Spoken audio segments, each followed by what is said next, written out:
This time on Watchers of Tomorrow, the Traveler has come!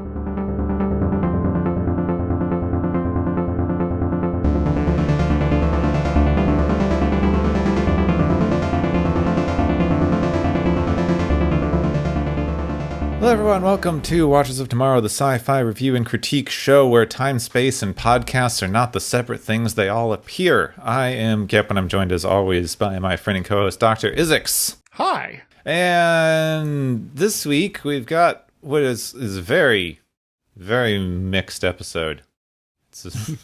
Yeah. It's interesting because I do think, and I've seen a lot of people talk about how it's one of the better episodes in season one because season one was full of a lot of weird episodes. Yes. But overall, it's always been one of the ones that I didn't like as much because it's very dull. It's pretty boring. It's like, well, here's some stuff that happens, and then we resolve the plot. Yeah.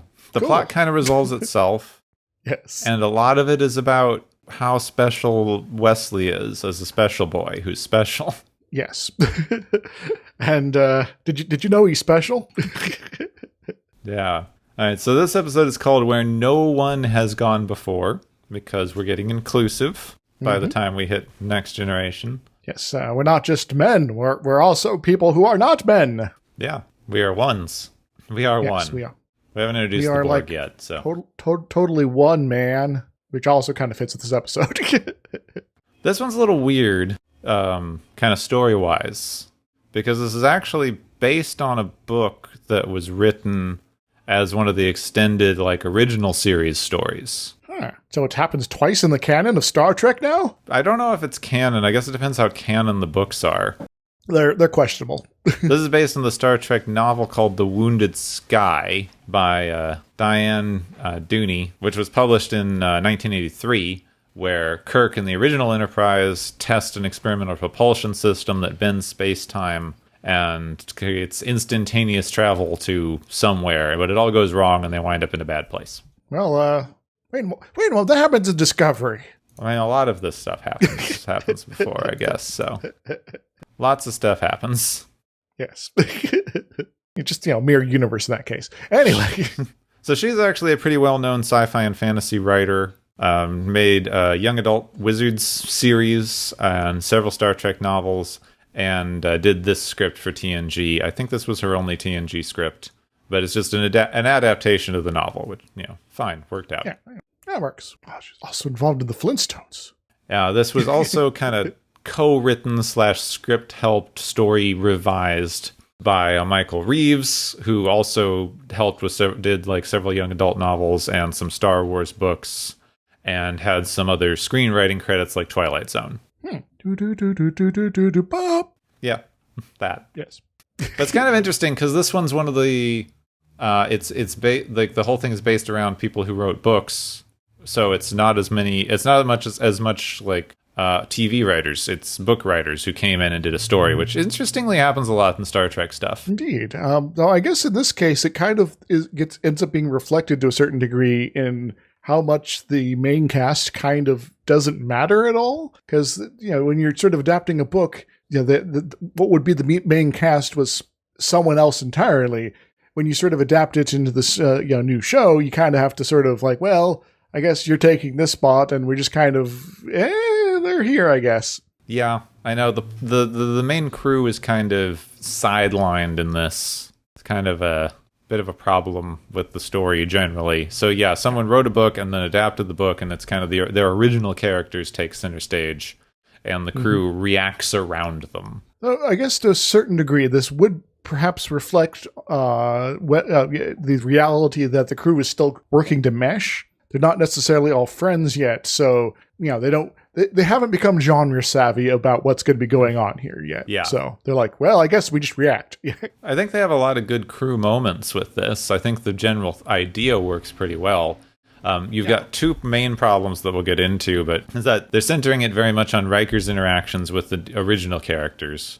So it's a lot of it is the original characters, but also it's a story very much about engineering. And they don't really yet have a codified engineering department. It's like, well, here's today's chief engineer. He'll be hanging out for a little bit. Yeah, we'll get to. But So that transitions us into guest stars. They've got two original characters who Stanley Carmel is playing Kaczynski. He had a long-running film and TV career with a lot of guest appearances, Mission Impossible, Knight Rider, a lot of other TV shows. He's very well known for playing, Dr. Kroger. I think that's Kroger. I haven't watched Monk in a long time on Monk. Yeah, neither have I. Dr. Charles something, I think, right? I think it's Kroger. I liked Monk. I just didn't keep up with the series very much. He played that character until his unexpected and tragic death in 2008. But yeah, very well known for that role. Very unfortunate, but final and best known role. We also have Eric Mnuchin. I apologize if I'm pronouncing that wrong. He played the Traveler. He'd had a pretty short-lived acting career, actually. Several guest and recurring roles on shows of the time, like Hill Street Blues and Matlock. He was on kind of the short list in the running for playing Data before it was given to Spiner. But he retired from acting in the 90s and transitioned into being an attorney. So he's doing fine. Yeah, as you do. Yeah, it's sort of one of those things that people don't think about too often, that sometimes actors kind of just disappear because they I want to do something different, and they do. And so, they become attorneys, or they become a middle management at some random company, or they go something maybe parallel to acting, like going into film production, just going behind the camera instead, or sometimes they vanish into the ether, never to be seen again. Well, you have that thing. Acting is very difficult, and I have that thing. Like one in like 20 actors succeeds in any way, but then we're always surprised when someone only had 3 roles and then stopped doing it. It's not a very viable career. Yeah, it's very hit or miss as far as even getting work at all. So gotta be careful. Final character is one who's actually going to show up again. This is just his first thing. We have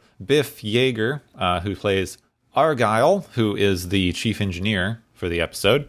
He's also been in a lot of film and TV shows. He was in Wonder Years. He had a guest appearance on Scrubs, and he was in Gilmore Girls for a bit. He's actually the longest running first season chief engineer.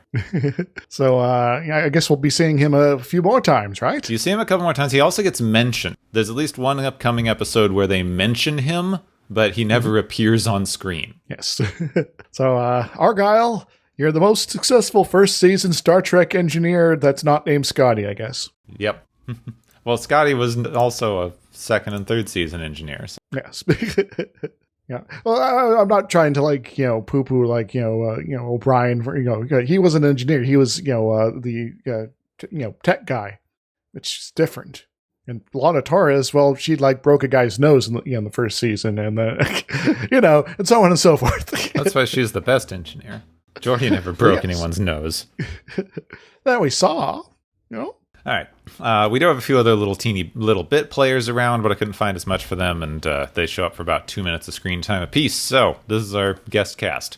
Like the Victoria Dillard, who plays a ballerina. It's like, okay, neat. Yeah. And Picard's mom is up for 5 minutes. Oh, yes. Who I guess they're trying to make a bigger thing about in the new Picard season, which is only 3 episodes in at the time of us recording this, so I don't know what they're doing with that. So she'll be back, I guess, if you're watching everything chronologically as far as when it comes out. So watch out for that. So, okay, we should jump in. This is a weird freaking episode. I hope it's going to make sense. Space is big. It is big.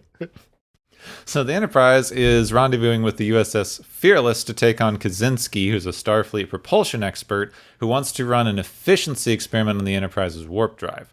But Riker, Data, and the engineer are kind of concerned because they've looked at Kaczynski's data, and it's gibberish. Yeah, it's like if I were to say, I'm going to adjust the subspace chromodynamic, gear matrix in order to get the asymptotes all arranged in the proper format. Don't you understand the Skepwin? Yeah, I think it's more gibberish than their normal gibberish, apparently. There's technobabble, and then there's super technobabble. So since Riker is so, concerned with this, Picard puts him in charge of things, because you can do that as captain. It's like, well, you're a problem now, dude. You complain, you get a deal with it. So when Kaczynski arrives, he's arrogant and angry and dismissive. It's like the most annoying person in the universe. Yes. Now, it is important to note, perhaps, that he doesn't have like usual rank stuff on his collar, so he's like a specialist who's like not a standard like officer sort of person. So they're like, well, we can't really just order him to be nice to us. Crap. Yeah, he's just a random specialist. He is accompanied by a very polite, soft-spoken assistant who's not human and whose name is impronounceable. And he has a lumpy head, and TNG's kind of beige. He's like dull gray compared to that. So Kaczynski pushes his way to engineering. Troy's a little concerned because she can't sense anything from the assistant with her telepathy because it's basically like he's not there, so she can't really tell what's going on with this new random alien dude. Wait, is he an android? Possibly. I would imagine that would be my first thought, is like, like Data, I don't read anything. This guy, I don't read anything. Or something, but, apparently. Or maybe he's a Ferengi. There's some aliens who you can't read, or alternately can, depends on which episode you're in, but Yes. So they get to engineering, and Kaczynski dismisses their concerns out of hand because it's had the same conversation on every single ship. They enter the formulas, they don't do anything in the simulations, he does it, they go, oh my god, the engines did work. Look at that. Well, maybe our simulations need to be updated. How would we do that, Kaczynski? No, never mind. He just gets to do it. Just shut up. I'm a genius. Well, alrighty then. Meanwhile, his assistant is entering calculations and chatting to Wesley, who is here. Yes, he's working on a school project, apparently, and, just in main engineering, not just a random console somewhere. Wesley finds ways to improve the warp formulas that the guy's entering, and the assistant is very impressed, and they have a moment. Oh, they're becoming good friends. I hope they're just becoming good friends. Since Riker and Argyle believe that Kaczynski is a fraud, they don't really see any reason to not let him do the thing, because arguably it's just going to be a waste of time, so they may as well get it over with. They begin the experiment, and something does go wrong, because the assistant starts to sort of phase out of existence. And only Wesley is paying attention to the assistant, because everyone else is looking at Kaczynski. Kaczynski, what have you done? I have no idea, but it's neat. And the ship passes warp 10, gets off of the warp scale. This is before we've hit the warp 10 barrier evolution thing. Yes. Before and after, because everyone forgets about that. Everyone forgets. That was the dumbest episode. It never happened to go away. Don't worry. Well, if the crew's going to start turning into, super evolved ultra humans, we'll let you know. They finally get the ship to stop. With the brief discussion of, we don't know what will happen if we stop at this speed. It's like, because no one's ever been this speed. Stop the dang ship. So they stopped, and they're in an entirely new galaxy. They're, in fact, 2 galaxies over. M33. It's a hell of a place. Yeah, 2,700,000 light years away. Well, it's still kind of the local region of the universe, honestly. So in engineering, the assistant's exhausted. Wesley talks to him about space, time, and thought, and how they're all sort of the same thing. And the assistant goes, no, those ideas are too dangerous for society. They will kill you or something. Just shush. Shut up. You are speaking the heresy. They'll get you killed. Do not do that, child. Yeah. Kaczynski's really excited, though. Picard is, like, really annoyed. He's like, our ship is stranded in another galaxy. Because then he's like, look, I made speed happen. Isn't that amazing? Aren't I the best? I will issue in a new era of exploration. So they do mention the Triangulum galaxy, which is actually another name for M33. So I just wanted to add that in there. Oh, fun. Yes. They used real galaxy names. Yep. I do think it's interesting how they show that they're in another galaxy because, like, everything looks weird, but this could be, like, you don't know what half of our galaxy looks like. This could be anywhere. Just because the stars are a different color. Just because, you're in another galaxy doesn't mean that physics doesn't work the same way, guys. Not yet. Not yet, at least. Crap.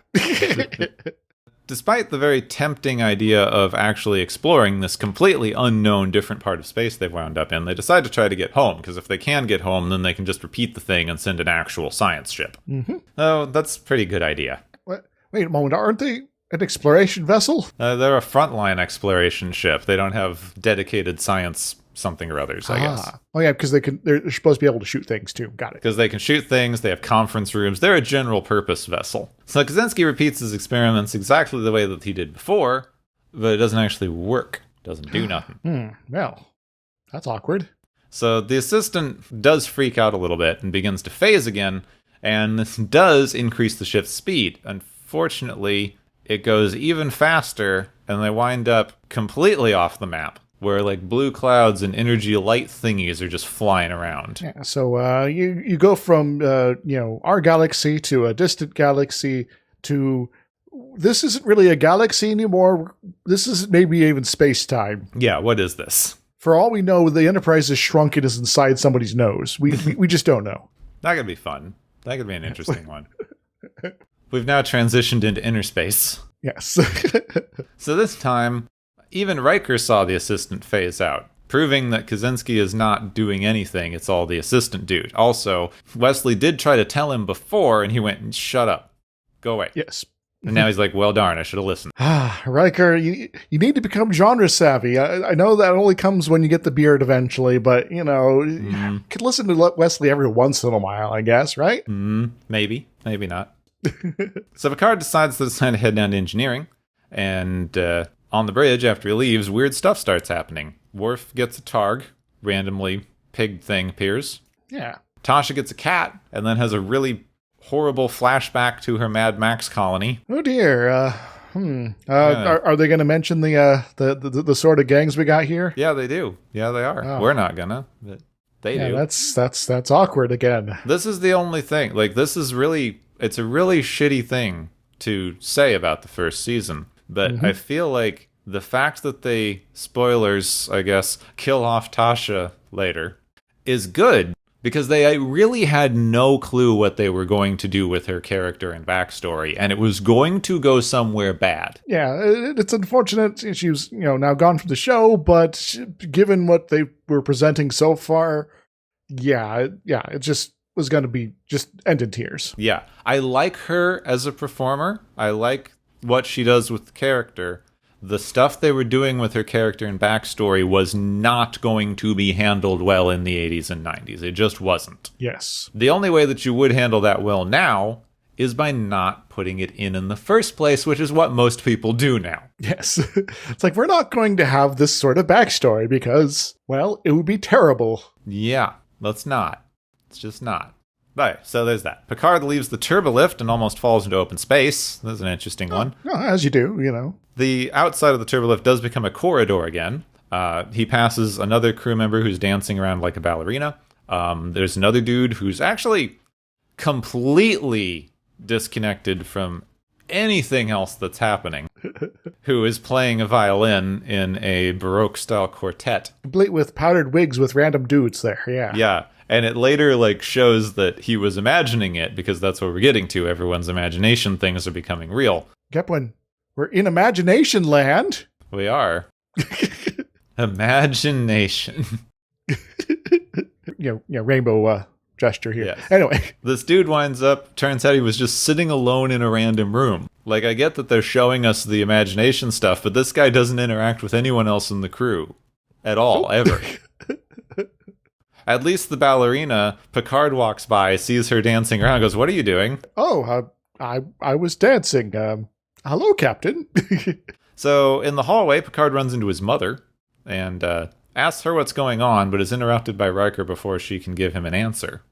He's also very annoyed. Well, Riker is prone to being a little annoying at times here in the first season especially, so I guess it's in character. Yeah, that's true. Before the beard, he was an annoying character. Finally, they reach engineering. They quickly realize that Kaczynski has, in fact, been doing nothing.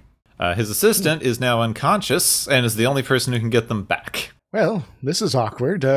We should probably make sure he's healthy and happy and things like that. Otherwise, we might be stuck in imagination land forever. Yep. Kaczynski, can we just say you're fired at this point? Or do you have anything to contribute going forward at this point? Seems like maybe, but, we'll get there later. So they're also now figured out that they're in a place where their thoughts become reality. So Picard gives everyone an order to focus on their work. Everyone focus, please. Yes, don't use your imagination because it might become real. And then everyone who is not on duty suddenly starts having really, really wild things happen. We'll just leave it at that. Mm-hmm. Yep. Think on that for a minute. Just don't. I just imagine what they would do if this was one of the new Paramount shows where they're allowed to show whatever. Yep. Lots of things. So they take the assistant to sickbay, where their instruments can't even detect that he exists, so this is going to be a problem. Wait, maybe he's a dark matter android.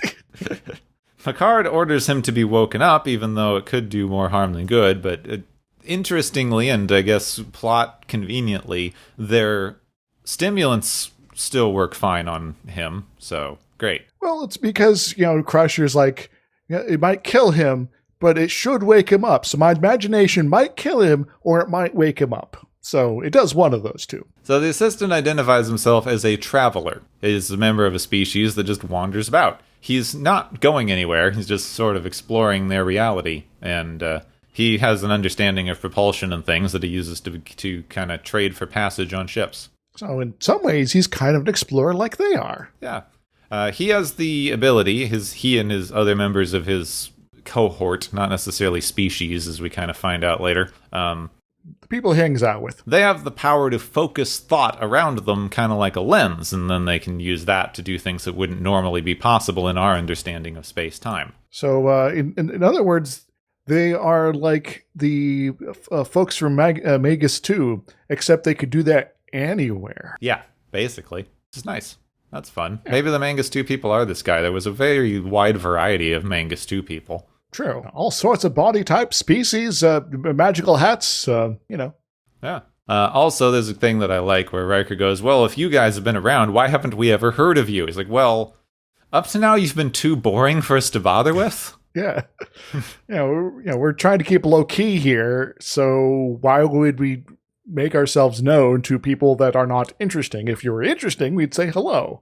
But, yeah, come on. He agrees to try and help them get back. Even though it's going to take all his strength, he recognizes he messed up, so he's going to fix it. But first, he has to get Picard alone to tell him that Wesley is more special than anyone ever knows, and he needs to be encouraged, but don't tell him he's special. Oh, okay. So, wait, does that mean we're going to have to go full negging on him? Tell him he's crap all the time, but keep giving him promotions? That would explain a lot. That would explain a lot of their dynamic moving forward. So they bring the Traveler back to engineering. Picard orders the crew to think positive towards the Traveler, which makes sense. If you're in a place where thoughts become reality, tell everyone to imagine you're home now. That might be useful, They're telling the random crew members to concentrate on the Traveler when most of the people on the ship probably haven't met him is maybe a little awkward. Concentrate on the Traveler. Who? What? Who? Wait, I know this one. Ghostbusters reference. So the Travelers come. So, Mr. Stay Puft is here. There was a joke thing I saw the other day that I really loved. It was just this whole collaborative writing thing people had done of just imagine if every episode had the captain announcing stuff to the crew the way he does in this one, because the crew should know what's happening. It's like, yes. So, by the way, if you see Commander Riker wandering around, but he's in a yellow shirt instead of a red shirt, that's not Commander Riker, but broadly fine, carry on with your day. This is an acceptable alternative clone. Do not worry about it. So the Traveler asks Kaczynski to be at the computer because he's been doing something integral to the process, so we don't have to feel too bad about Kaczynski. Yeah, put some math in and it will help, maybe? Maybe, yeah. And they start. At first, it doesn't really do anything. They seem to be sort of stuck. But Wesley gives the Traveler some moral support, and he begins to phase. They go back to super warp, and the Traveler completely vanishes. So he's clearly sacrificed himself for the good of the crew to get them home. Maybe, sorta, yeah. This means he will never appear again, right? I hope so, because if he does, it would be in a very bad episode where we'd have to unpack a lot of colonial politics that I really don't want to, if I'm being honest. Well, maybe before that episode, he might show up in one where someone who was, very peripheral to all this going on is trapped in some sort of warp bubble, maybe. Maybe. I think that might be better than the colonial one, honestly. But this is all hypothetical, of course. Yeah, I mean, he's never coming back. We know this. Yeah. So they wind up back where they were. Because of his help, Picard orders Wesley to the bridge, and his orders prohibit Wesley from being on the bridge. So, there's a problem. So Picard decides the best thing to do is to make Wesley an acting ensign. until such time as he can apply to Starfleet Academy. Well, I guess that means he gets like one of those empty pips, right? Yeah. And maybe a uniform? Probably, for some reason, not a uniform.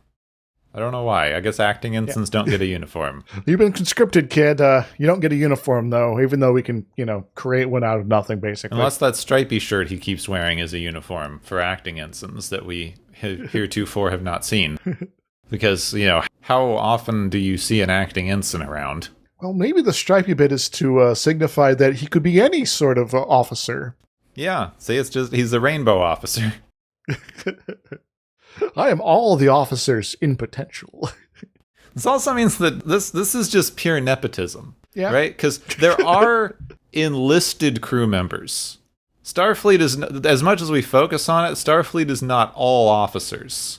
Mm-hmm. Like O'Brien is a chief, which is chief petty officer, which is the highest enlisted rank you can have. There are enlisted members of Starfleet. Indeed. So Wesley just got put into an officer position. Because he's there and some alien told Picard to do so. Yes. And also he's the doctor's son. Yeah.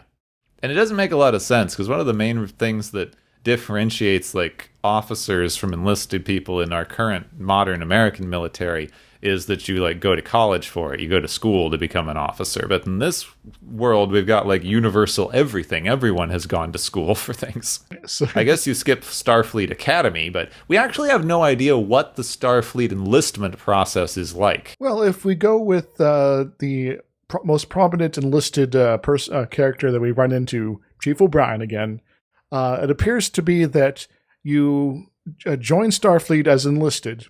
You go fight in a terrible war for a few years, and then you hide out on the Enterprise until someone notices that you're competent. Yeah. Yes. Then you're basically an officer, even though you're not an officer. Yes.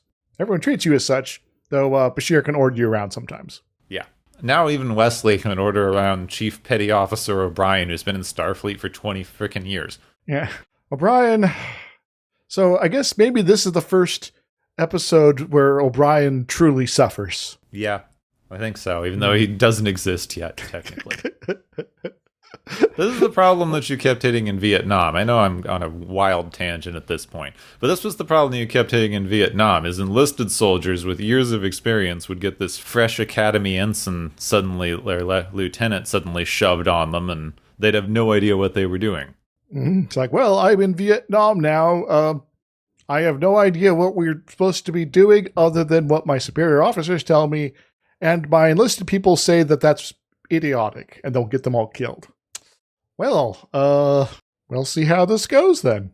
There was also a weird prevailing military wisdom of the time where they were trying to run the military like a business for some frickin' reason, and they had some harebrained idea that rotating the officers around so that they never formed a personal connection with any of the people they commanding would be a good idea. Well, that's terrible. Yeah. Yeah. Yeah, that's the sort of thing like Putin would do when he's like, I don't want my officers to rise up against me, so I'm going to keep them, disconnected from the people they're commanding. AKA, it's going to make them, less loyal to the, their commanding officers, and those commanding officers less able to get them to do things. Yep. Also, just one random one final disconnected piece of Vietnam War trivia. The president of the time was a big fan of Tab soda, and they contracted with Tab soda to sell a bunch of it to the government, to the extent where instead of getting emergency water deliveries, they were dropping parachuted loads of Tab soda on people. Like literally on people in some cases, in fact. Ooh, that is... Now, I do have to ask, though, which president was this? Was it Kennedy, Johnson, Nixon, or Ford? I can't remember if it was Ford or Nixon. For those unaware, we were in Vietnam for a good while. Yeah. Yeah, we were. I'm pretty sure it was Ford or Nixon, but I can't remember offhand. Well, I guess I'd lean probably Nixon, because Ford was only kind of overseeing things for a little bit before we kind of pulled out. So, but then again, dropping Tab on people might be something he'd do. Mm-hmm. So I think Tab was around for a while, so it probably wasn't Ford. So I guess maybe this is something for us to keep a tab on and look up later. Yeah. So anyway, that has nothing to do with anything. But Well, it is tangentially connected to all of this discussion here. So, is there anything else in the synopsis to get through? No, that's the end. Wesley gets promoted and they leave. Yes. It's like, I'll tell my mom about this later, but I want to hang out with you guys first. And like, okay, kid, I'm going to go explore stuff now. And then they did. Yeah. The end. The end. Let's leave. Yes. Let's get the hell out of here, as Kirk would say sometimes. Yeah, there's an interesting bit to talk about in here on two sides, but the episode doesn't actually want to explore it in any particular way, which is kind of odd. It's got some conceptually interesting stuff going on. This idea of like time, space, thought, perception, your thoughts and imaginings literally creating reality. But they don't actually go into that. They just go, Wesley's a special boy, fine, I'll take you home now. So, okay. So we're going to hint at this being a thing as opposed to actually explore it as a concept. Yeah. Like, well, we're just being presented with the fact that this is a thing that exists, and we are now in a place of existence where it's all very obvious, but we just want to leave. You know, because, you know, like, even when they're in M33 there, you know, at least Data's like, we could, you know, use this as an opportunity to explore, you know, but, you know, of course, he's an android and would outlive everyone else, so it's, like, fine for him. But you know, as far as, you know, this weird imagination land here, it's like, well, let's just get the heck out of here because our imaginations are too uncontrollable, man. They don't go into whether Data can create anything. That would be interesting, you know? Yeah, they don't explore that. That could be an interesting one to know, too. Yeah, it could also be a situation where it's like, okay, we're going to, you know, knock most of the crew out, and only a few people we can trust to be able to control their minds, such as Data, probably Picard, the Traveler, Kozinski maybe, though he might have a moment where, you know, he gets angry at, you know, somebody and is like, and now there's a rage monster trying to kill them sort of situation. So, yeah, I guess they maybe ran out of time for that sort of thing. But all the same, you know, they could do some exploration where it's like, okay, if we don't trust everyone to be able to handle this right now, you know, how do we handle that then? Yeah, you could do so there's several places you could go with this. Mm-hmm. You could do some interesting interpersonal explorations of what everyone's imagining. How easy or hard is it for you to concentrate enough to control that? Mm-hmm. And who gets to dictate reality versus not? Yes. Because there's some random stuff, like who in the frickin' world? I'm not saying this wouldn't happen, ever, but it's an interesting one that, like, in one scene that I passed over it a little bit, because not very important in the grand scheme, but there's a guy who's trapped in the corridor because he has imagined that the corridor is on fire. Mm-hmm. Why? Why do you just wander around the ship going, you know what? I wonder what would happen if that corridor was on fire. Oh no, it is! Now I'm trapped in a T intersection and I want to go through where the fire is at, but I can't! I'll say I've walked down, and unless I have a big pile of cardboard boxes by the door waiting to go down to the recycling, that's when I think about, you know, what if this hallway caught on fire? But that's usually the only times I think of that when I'm wandering around the halls. So I guess that would be a great opportunity to sort of explore the stray thoughts of various crew members beyond, you know, I want to go dancing or, you know, playing in a quartet or set the hallway on fire, I guess. Yeah, there's some fun things in there. Like those are fun, but why was she imagining being a ballerina? We don't know. I mean, that one I can see a little bit because it seems like she was doing inventory. Your mind is going to wander when you're doing inventory. Yes. Just really bored, and so it's like, I really miss being in ballet, and I'm now wearing the appropriate thing. Hey, there's music playing. It's just like when I was back then. I'm going to go ahead and dance here because I don't know what's going on, but it's cool, I guess. Mm-hmm. I guess it's sort of like Shore Leave when they're like, oh, weird stuff is happening. Let's change into this dress. Yeah, I found a random dress fall on a planet. Let's change. That was an interesting one. Yes. You know, maybe that's just how people operate in the future. But yeah, we didn't explore any of that stuff. But I do think there's a thing in there that don't have my thoughts as organized as I'd like on this point, because it's a difficult one to wrap around. Because I feel like there's two completely different angles from which one could look at this. But you have this idea in the show, explicitly stated, that time and space aren't separate things. Fine, we all basically know that, even though on a perceptual level it's pretty much immaterial to our everyday lives. Immaterial to our everyday lives, unless you need to calculate some stuff involving GPS or something. Yeah. Yes. Thought is in there too, which is an interesting one, because you could either look at that as a sort of a quantum thing. I don't know how much of that quantum theory was codified in the 80s, because I don't know my quantum history. I know they were futzing with that before this. Well, which quantum history? What interpretation are we going? Different schools of quantum, thought on this. Well, this one could be that your observations are literally creating reality.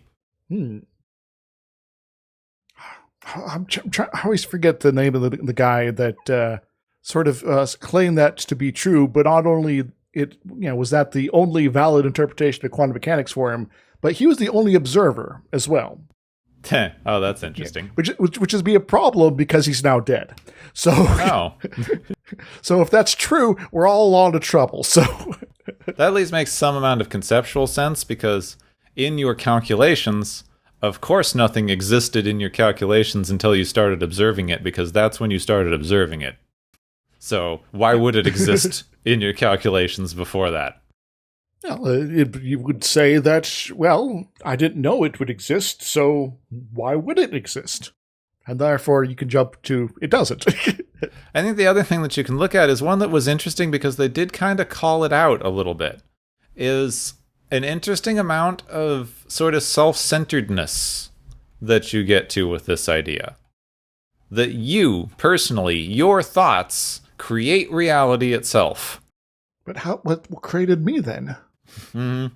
You get into a problem there. Yeah. But it gets into this kind of, maybe it's a thing that gets into this weird like mind-body separation that a lot of people like to have. That like your thoughts and consciousness exist 100% separately from your physical body, and would in fact be able to continue existing without it. Like, not even in a spiritual way, like, I'm not trying to comment on afterlife stuff or things, but in a very literal, like, eventually we will evolve into an energy being, or transfer our mind into a computer, or something like that. And it would be 100% fully us, and there would be no exceptions to that, or things that would be missing because we are not in the physical body anymore. Yeah. You know, like, this idea that your consciousness is such a separate thing, such a weird, powerful thing, such a, like, that's literally creating reality. I keep seeing this it reminds me of this argument that I keep seeing, which is baffling to me, that a lot of mathematicians have, that because math can be used as an experimental model to represent a lot of things in the world, that reality is literally formed out of math. Where my interpretation of all of that is, no, math is a construct we have developed in order to explain how things work in reality. The way things work in reality is just how things work in reality. And if they worked in a different way, we'd have to construct our mathematics in order to reflect that. It's also just, like, you observed the thing, and then you created a model that explained the observation, and because you did that well enough to explain the observation, you're saying that the model is now the same as the observation. Well, hopefully we don't have a new model that is now much better to get, results, say some sort of general relativity to overstep, the reach of Newton there. That would just totally, change how things work as far as, the fringe bits, because then that'd be just impossible. I mean, that our initial assumption that things were, this is the pure description of reality and now has made that reality, wouldn't make sense anymore because we have a new one. Well, the thing with this is that math does keep working and keeps holding up. You keep having to invent new bits of it in order for it to continue working. And those bits maintain internal logical consistency because it's the only way that an internally logical, consistent framework can continue holding up and expanding. But mathematics is basically just both an incredibly simplistic but also potentially complex model. Mm-hmm. So it can be forced to fit a lot of different things. You can explain a lot of things with math because math is such an abstract, simplistic representation of what's going on. People also tend to forget that there's a certain amount of assumptions that go into building a model when you're using math to model something in reality. It's like, okay, so we're going to include data of this type, but so let's say we're modeling population growth in a city. So we're going to include data about the economy, general reproduction rates of citizens, immigration from other locations. So sometimes we might have a periodically we'd expect some event like this to change the trajectory in some fashion for a short amount of time, but it would eventually return to a previous sort of a growth pattern. And you can do all this sort of stuff, but in doing so, you're also explicitly not including information that could potentially still affect things. Some of this information is some of this will be so minor of an impact that you might as well not. It's like, yes, sometimes people decide to move into a city, based on what that name of the city sounds like in their mouths as they speak it. If they can't pronounce it well, they might decide to move somewhere else.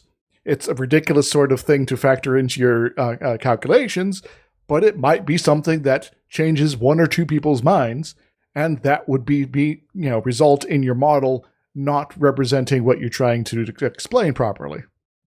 In other words, you're going to miss something, so why pretend you have everything already put into your model?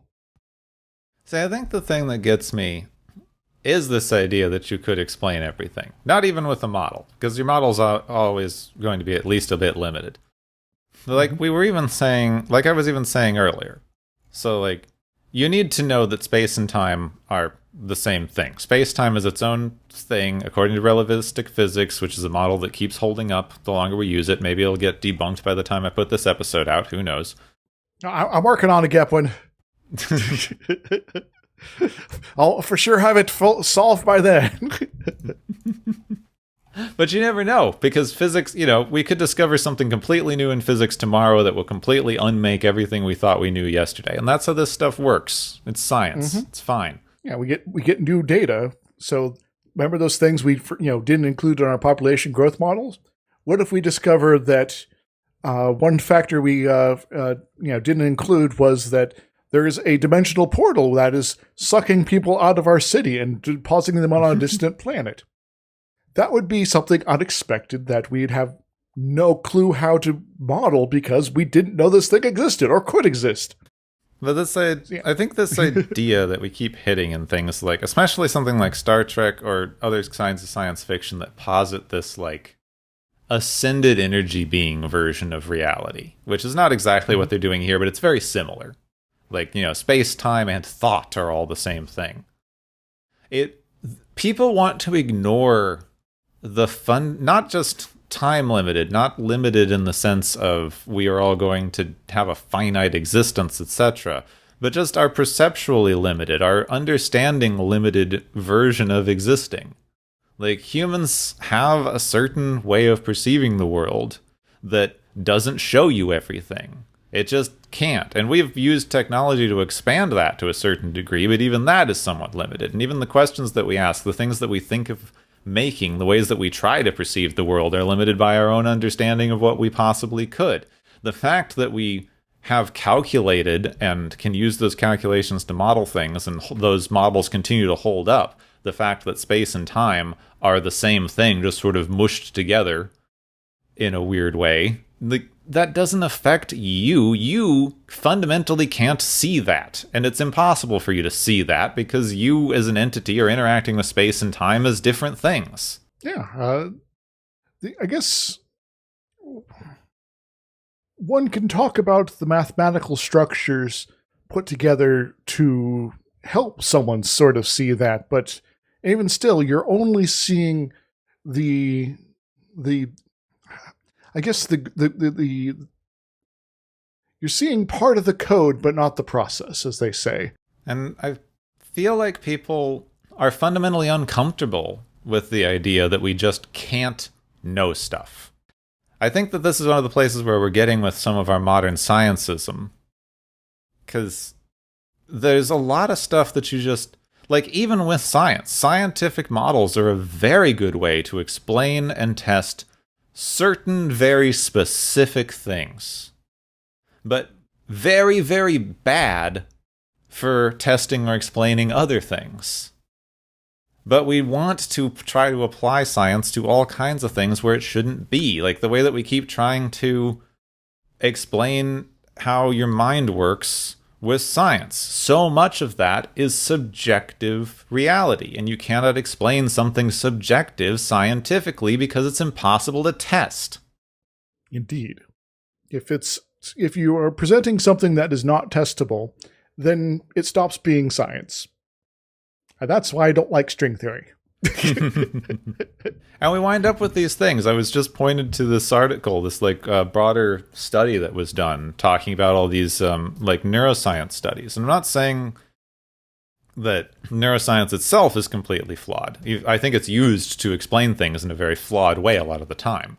But one of the reasons is that a lot of these sort of CAT scan studies where we say like, well, we know the brain works in this certain way because in this study we saw that, all the blood in your brain goes to this part of your brain when we show you a picture of a dog, so that's the dog part of your brain. Those studies are done on an average of like 25 people. Yeah, so it could work for these baby. like it's because of funding limitations and some other things. I'm not criticizing the people doing the studies, but that's just not a large enough sample size to say anything. But we talk like it is because we say we've done science, and people who don't understand how science works hear the word science and go, well, this must be the thing that we know now. Science is much more. So, Gepwin, do you want to learn about some general relativity? Sure. It seems like this wouldn't work with general relativity, sort of generally. Well, but I guess Star Trek doesn't work with general relativity at all, so... Not generally. Though they do... I guess I want to make sure I want to pronounce this right here. So the Abculier drive. Am I pronouncing that drive right? I don't. Is that the new thing? Is that the explosion one, or is that the one that would need negative time space to exist? The latter. Okay. So that's probably the closest thing we have to a theoretical working model of warp drive. That you would basically tilt space-time in such a way that you would accelerate an object within this sort of bubble of space-time, to superliminal velocities that would, be able to get you to, deep space, lickety split. Yeah, essentially, it'd be like if you had a boat that, instead of pushing itself with propellers, moved the water in front of it to behind it. Yes. Which, is sort of... Well, I guess it's maybe more complicated than that. It's sort of like it sucks the water from below the boat in front to above it and behind. So it's like splashing outward. It basically would create a constant wave that the boat then surfs on. And so you would surf forward with it and get to where you need to be going. Which essentially, even if you think about it with water, that's impossible with our current understanding of physics.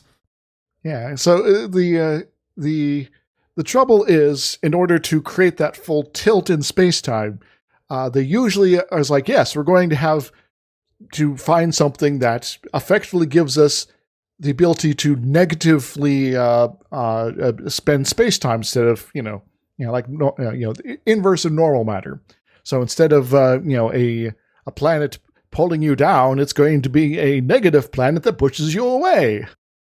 So if anyone knows where to get, so if anyone knows where to get some of that, let us know so we can actually build this. But it's one of those things where it's a fun theoretical sort of model, but without solving that one bit there, it's once again impossible to test. And so it's sort of one of those things that, yeah, it's a cool thing and would be our closest analogous thing to, warp drive from Star Trek, but it requires things that seem very impossible right now. I remember a few years ago everyone was talking about this, and somebody was like, I've created an experiment where I can do this experiment and see if this one thing happens, and if this one thing happens, then we know that building this drive is possible. And then you never heard of it again. Yes. I do occasionally hear it's like, oh, here's maybe a alternative to this that, having, negative mass sort of stuff there. But once again, it hasn't really materialized as far as what I've encountered as far as reading goes. So if folks who are listening are a little bit more up to date on this one in particular, do let me know, because I'd be actually interested in reading more, provided it's from someone who's not like just, a flake or something like that, of course. There's plenty of people that claim to do lots of things out there. And they send, emails to scientists claiming that they've solved all their problems for them. And you're like, no, this is how science works again. Well, even generally with like the warp drive and stuff, this is one of the reasons that it's ridiculous if anyone tries to call Star Trek a hard sci-fi show. It's like, how does faster than light travel work? Oh, it makes physics stop behaving the way you think it does. It's like, oh, okay. Yes. How does this thing that's not warp drive but works better work? Oh, we use thought to make physics stop working the way you think it does. So, either way, it's sort of a some magic happens, and then yeah. But I guess the end of the day, right now, I have more trust in building a working time machine than I do an Albuquerque drive. Is it a forward-backward time machine, or is it one of those ones where you theoretically could create a stable time loop? Well, if you have established a infinitely long material, column of matter that slowly rotates, you can go back in time anytime you like. Oh, fun. So get on that. But you need to build one first. And then you can only really go back until, when it was created, I guess. Alternatively, we could spin the entire universe. Isn't it already spinning? Possibly? Maybe. Everything's always spinning. Isn't that relativity? Depending on where you're standing, everything's always spinning just around wherever you happen to be observing from. Yeah, but this would be like super spinning. And specifically around a specific point. But it's all moving around every point. How do you get it to move around one point? To rearrange the entire universe. Okay, so if we completely change the way physics works, it's possible. No, moving stars and entire galaxies just takes time and a lot of energy. But you can still do it. Possibly more energy than is contained in those stars and galaxies. Oh, yeah, there's a problem, but, it's an engineering thing. I'll let them worry about it. I guess if we figure out where the frick all of this dark energy that's moving the universe apart constantly is coming from, we could have an infinite energy supply. True. Then the universe starts collapsing, and then we have some super geniuses get weirded out about it sometime in the far future era. Yeah. But anyway, quick rundown of how to do some general relativity if you're so inclined. First, get yourself a metric. It's sort of like a matrix, but it's not quite. That represents how space-time looks in your general vicinity, right? So it's going to be something that has an element for time, and time, an element for the x direction and x direction, y direction, z and z. Well, there's also going to be elements that are time and z direction, potentially, or x and y. And this is, if you have flat space-time, these off terms, in the corners of your matrix, they just are generally going to be zero. But if you have something interesting going on, they could be not zero. So do worry about that. Anyway, so you got yourself a matrix, right? A metric tensor. And this metric tensor, then you can use to create something that is called a Christoffel symbol, which involves taking derivatives with respect to various coordinates and then adding them and subtracting them and then multiplying them by the basically sort of an inverse version of the metric there. And then you divide it by half. That's get your Christoffel symbol. All right? You follow along, Edwin, right? Sure. We're going to a Christoffel matrix as far as I've got. Yeah, well, the symbolic version, yes. So then you go from there to get your Riemann curvature tensor. Now, you take your Christoffel symbols and you arrange them a certain way. So you're multiplying elements, you're adding them, you're also taking derivatives of them, and you're doing those, sort of a derivative of the Christoffel symbols added up in a special way, minus a different derivative added up in a certain way, plus the multiplication bits minus different multiplication bits. Got that? Yeah, I think you said Riemanns, which don't show up for a while. Yes. So Riemann's curvature tensor doesn't show up for a while. Yeah, that's not until the last movie. Yes. They also show up in Enterprise briefly. Then you go for your Ricci tensor, which is like a Riemann curvature tensor, but you're linking a couple of the elements together. Like chocolate and peanut butter. So you go from a 4-dimensional sort of tensor to a 2-dimensional one, effectively. But it's still going, X, Y, Z in time, sort of all through those coordinate systems and actual spatial sort of, explanations there. And so with the Ricci tensor, you can go another step. You can then link, link those two remaining, parts of the tensor together to get the Ricci scalar. And then you get then at the end, you're like the Ricci tensor minus 1/2 the Ricci scalar times the metric, that's from the very start, equals 8 pi g over the speed of light to the 4th power times your stress energy tensor. And that's Einstein's equation for general relativity. Hi. Fun. I understood some of that. So basically I explained this very long process to go from the metric to this stress energy tensor, right? Mm-hmm.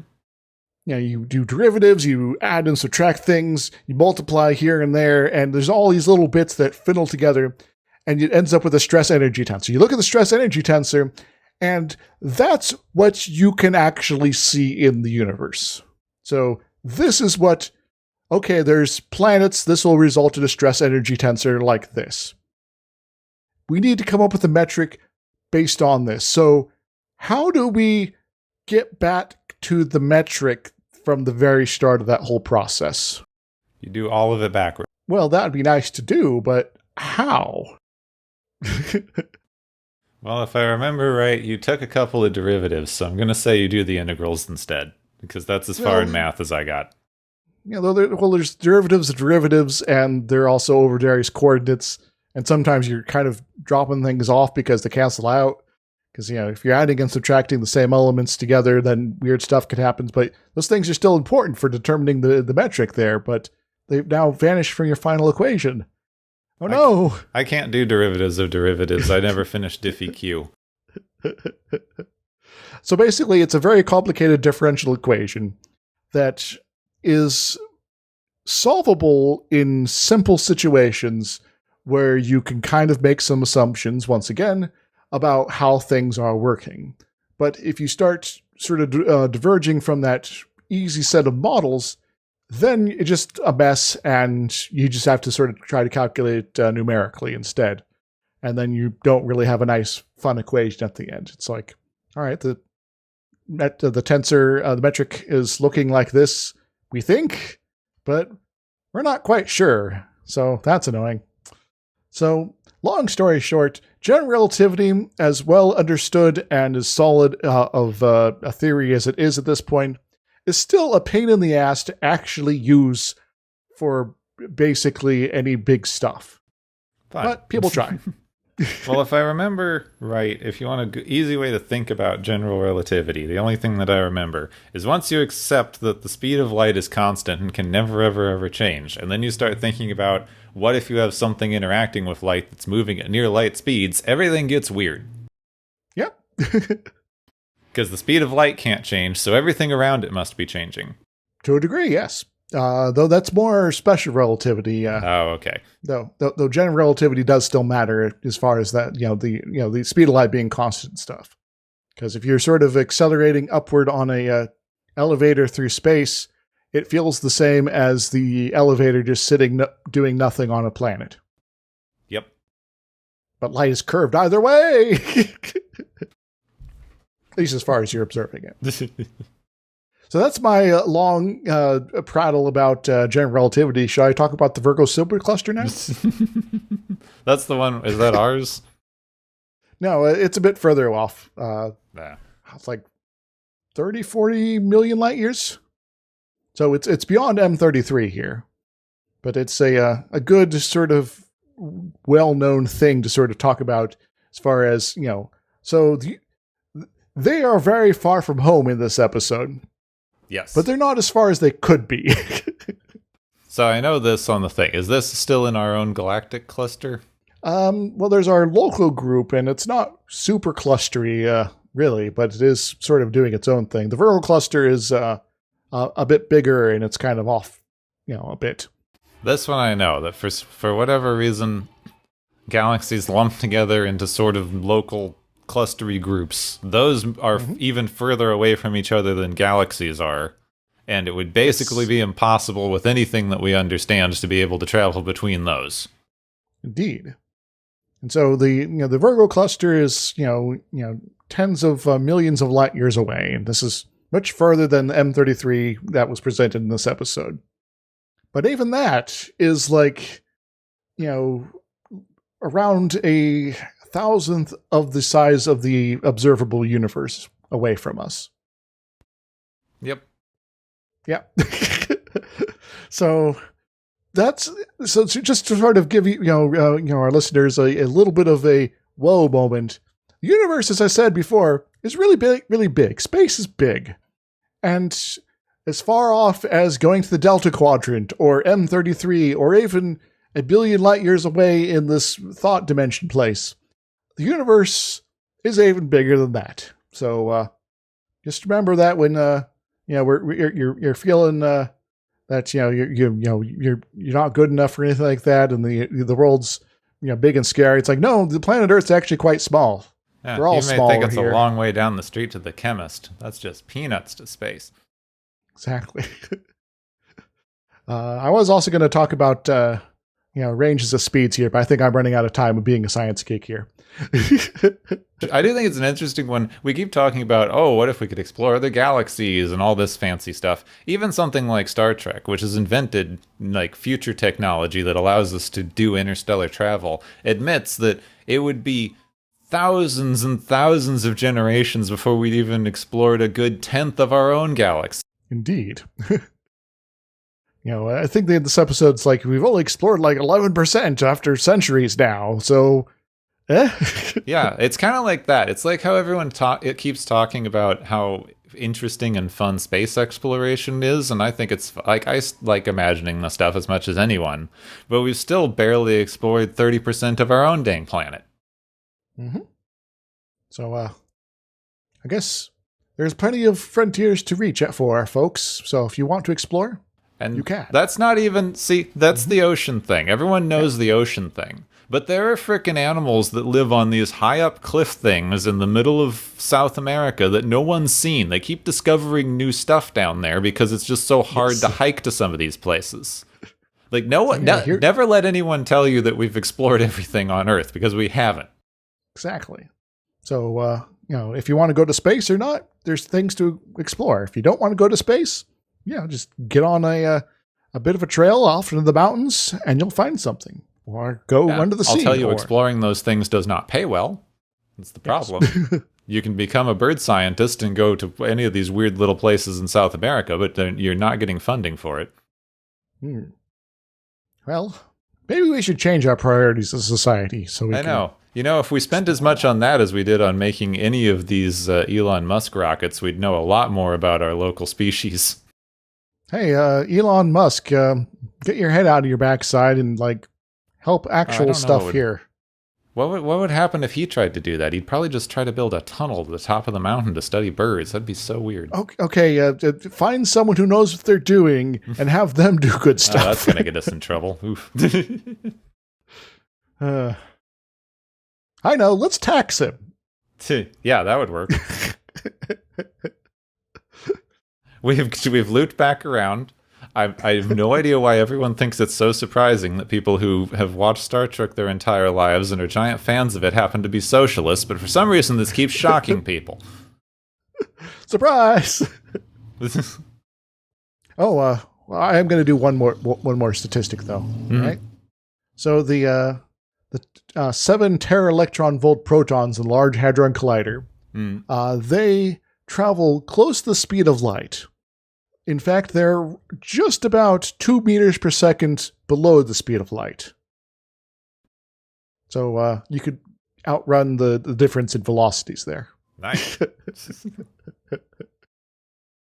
That's fun.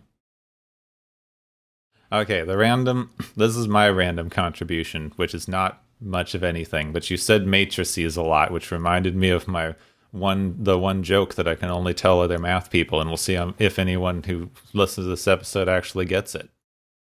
It's like, what do you get when you cross a duck and a squirrel? I do not know, but is orthogonal to both the duck and the squirrel.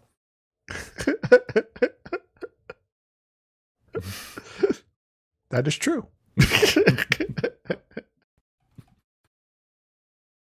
That's mostly what I got out of 15 math classes in college. Yeah, just remember your right-hand rule, folks. It'll all come together. Okay, yeah, I don't know. This is what happens when they present us with an episode that tries to do big ideas, but is mostly like, hey, here's a magic alien.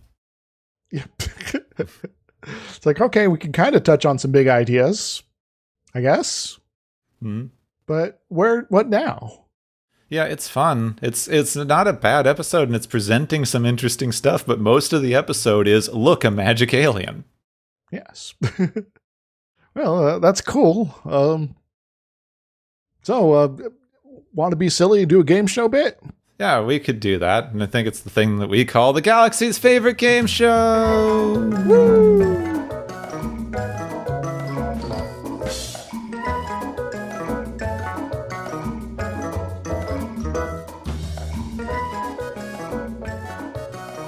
Hey everybody, welcome to the Galaxy's favorite game show. We got some high scores today, and we decided to limit some of the prizes here a little bit, but we're going to be handing out a few of them all the same to some good folks here. But for some reason, we just keep imagining the scores are getting higher, and they somehow do. I don't know what's happening here. Anyway, the first prize is the freaking Wizards Prize, which goes to the entire crew of the Enterprise for their ability to summon up reality alterations on a whim, but only while they're in the warp thought dimension, aka Imagination Land. What do they win, Captain? I think the entire crew of the Enterprise needs some creativity and exercises, some booklets. Like there's things you can do. Because, my God, these are the most boring fantasies. That is true. I wonder if... Yes. It's like, I want to get burned today. I'm getting burned. Yeah, that's kind of unfortunate. Our second prize is the There's Your Warp Bubble prize, which goes to the Traveler for showing off his super advanced warp techniques to a minor. I mean the audience, yes. What does he win, Gapwood? The Traveler wins someone keeping an eye on these people. You let a random frickin' alien who no one's ever seen before and no one's ever heard of just randomly travel around with the Starfleet dude for no reason. What in the world happened to seek out new life? He's right here. You just beamed him aboard. What now, guys? Yeah, it's like, hey, we've never seen your species before.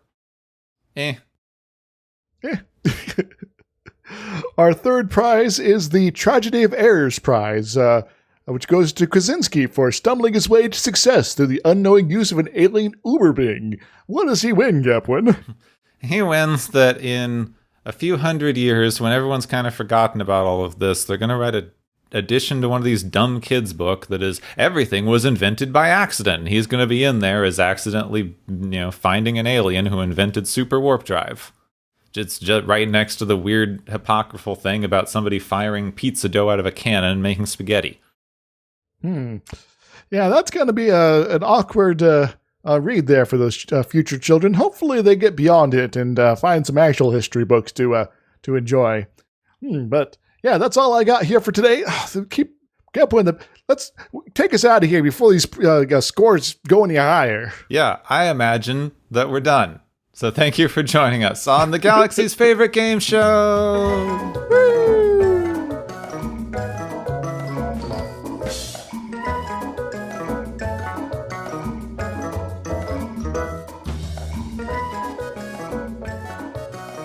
So that was a little bit of meander. Yeah, it's fine. I feel like we're going to get way more meandering next week, so I guess this was practice. Yeah, the next one is called Lonely Among Us, and I've seen this episode a few times, and it's one of those that is just like, why are we, what is going on here? Yeah. Really? So, yeah, I've seen this episode, half dozen times on my various watch-throughs. It's not one that's like, skip-worthy or anything. Mm-hmm. But it's one that every time I watch it, I go, oh yeah, that was happening in this episode. You remember all the individual pieces of it, but you don't remember why any of them were happening or that they were all happening at the same time. Indeed. It's just sort of a scattershot of first season Star Trek just kind of collected into a singular episode.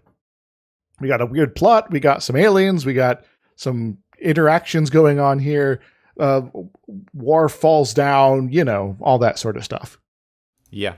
You got a lot of weird things. There's just a lot of weird things, completely disconnected. The A plot and the B plot have nothing to do with each other, even slightly, even though it has kind of a funny B plot that I wish they'd done more with.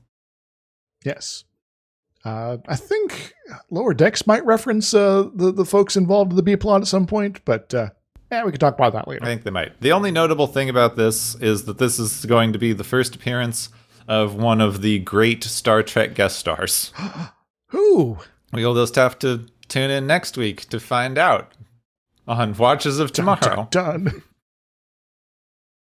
Next time on Watchers of Tomorrow, Worf is sus.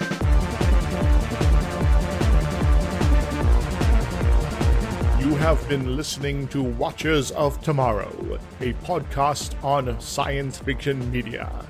Find and follow Watchers of Tomorrow on Podbean, YouTube, Spotify, iTunes, Google Play, Stitcher, Pocket Cast, Spreader, Digital Podcast, and perhaps many more to come. If you enjoy our podcast, make sure to subscribe for more. And where possible, make sure to rate your experience or leave us a review. You may find Gepwin on youtube.com/Gepwin and Twitter @Gepwin. You may find me, Dr. Isix, on youtube.com/Dr. Isix and Twitter @IsixLP. Music is Waveform and Mori's Principle, both by DRKRN. You can also check out the Watchers of Tomorrow Discord channel. Make sure to share the experience with your friends, family, enemies, and alien overlords. If you feel you are suffering from transporter syndrome, please be aware that the next time you step off the transporter, that you, that is now, no longer exists.